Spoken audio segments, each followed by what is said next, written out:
How many nuclear weapons does Israel have? Because experts say it's anywhere between 80 and 400. So what?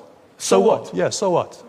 Has Israel ever threatened... Do you recognize the hypocrisy of Israel No. having a secret illicit nuclear weapons program that it won't open up its doors to and won't talk about, and then lecturing everyone else in the region about nuclear weapons? Absolutely not. You know why? You talked about hypocrisy. Let me ask again. If an Iranian guest came on my show and I asked him about Iran's nuclear program, he said, I don't know, I'm not going to talk about it. Would you be okay with that?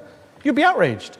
Of course and I yet would you be. sit here as a former minister of the Israeli government saying, I don't know, never talked about nukes with anyone. Because there was like 16 United Nations Security Council resolutions against Iran. And there is against Israel. And there is against Israel as well.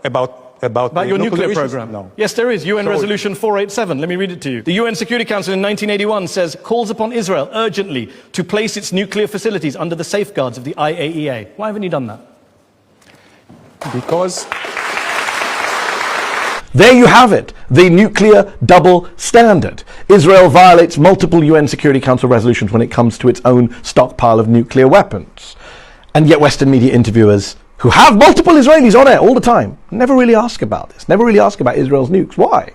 I get why Israel wants to maintain its policy of nuclear ambiguity, of not confirming or denying that it has nukes.